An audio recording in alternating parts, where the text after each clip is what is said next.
Here's my 01 400EX. As you can see, I've already started tearing into it.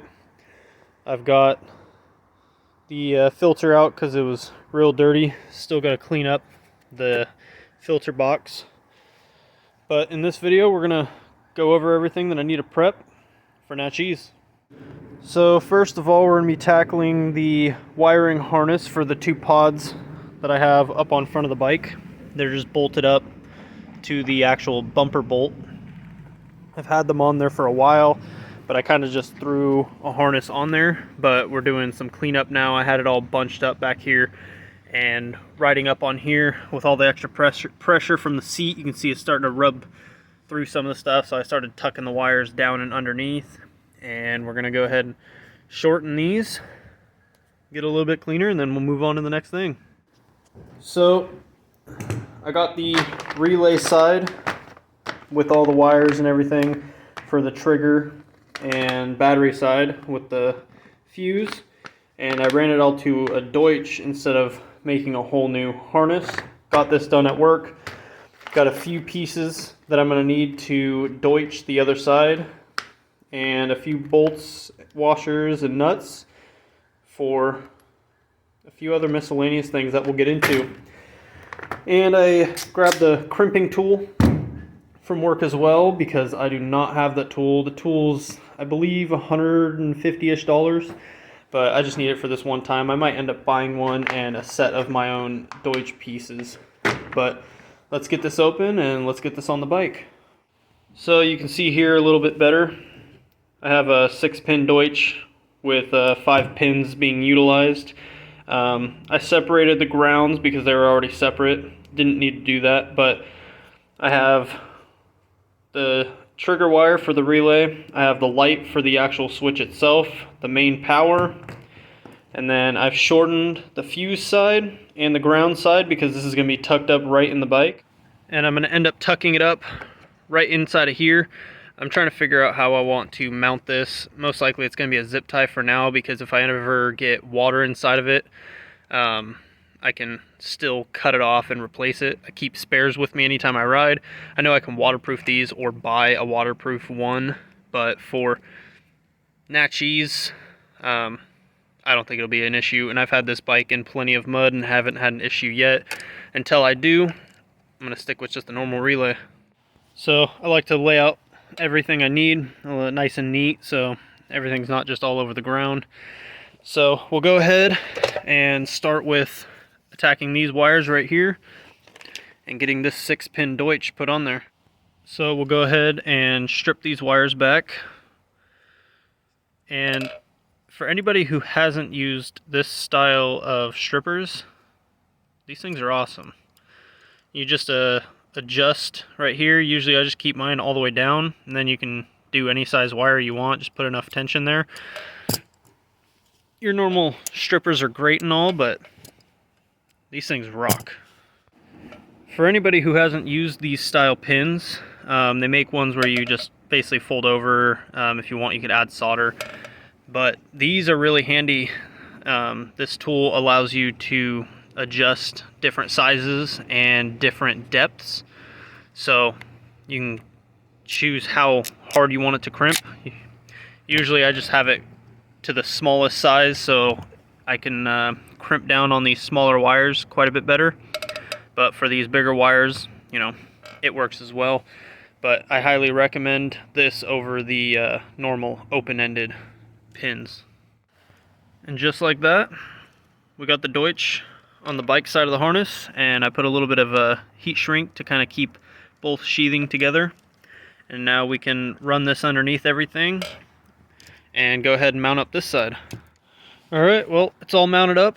This is much better than what it used to look like. Everything's nice and tight. I don't have a big old bundle of wire right here.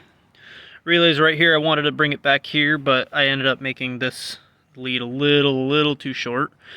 So now let's go ahead and test it.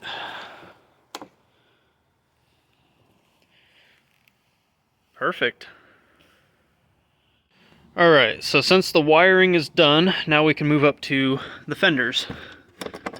They keep coming loose. I have some way too long of an M6 bolt, and it just keeps coming loose because I have no nut on the backside. So I have some shorter ones with some washers and nylock nuts. And then I have some of the air guards, the aluminum ones, coming in to help with the airflow as well. So we're going to swap out the bolts for now, and then once those come in, we'll install those as well. I'd say that'll work quite a bit better. I don't see that coming loose anytime soon. So a few other things. I need to check the front brakes, and also I'm missing a nut for the lower rear shock. I'm guessing I lost that the last time we were in Natchez, so I got to get a nut for that as well. It's an M10 by 1.25 thread pitch. I only have 1.50, so I'll have to grab a nylock nut for that. But I'm not too worried about that because I might be having a little upgrade on suspension coming in. It's gonna take 8 to 10 weeks, so if anybody's familiar, especially recently with everything going on, you might have an idea of what I'm getting. And last time we were in Natchez, I completely broke the disc brake piece right here. As you can see, it's broken in multiple spots, and I've had it fixed once, but I don't really use the rear brakes, so I'm not sure that I'm going to spend the time to fix it before. We'll see. I just need to be able to cap off the line, put the line up somewhere. But the caliper itself has a bunch of broken parts as well.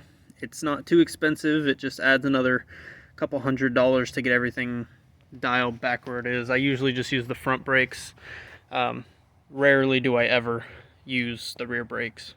But coming to the rear, I'm also going to be getting a sprocket guard. If I were to fix the rear brakes anytime soon, I would get a full skid, but underneath, the holes for the skid are actually pretty damaged as well. So there's a company, BCC Skid. They make, I think it's poly guards. It's basically a hardened plastic. I'm going to get the 1/2-inch ones. It comes with all the hardware, and it'll protect the sprocket. So I'm going to be getting that as well. It's not too expensive. I think they're about 40 or 50 bucks. And I'm also going to be getting a new seat cover because this one has seen quite a bit of riding. So I'm going to get that swapped out with a much better cover. So I believe the last thing that I really need to fix is this exhaust bracket right here. So I don't know when this happened, how long ago it happened, but it just cracked right here. The exhaust is very sturdy still, but I would like to fix that before we go. I'm just waiting on the MIG gun to fix my welder because it's got some issues right now. But once I get that in, I'll fix the exhaust and she'll be good to go. And another thing to note, I made my own skid a couple years ago, just out of a sheet of aluminum, and to be honest, I think it's held up. I mean, it's a little dinged on the sides, but it's a piece of aluminum I had laying around and made it for basically free. So that's a plus. Well, I think that might wrap it up for this video.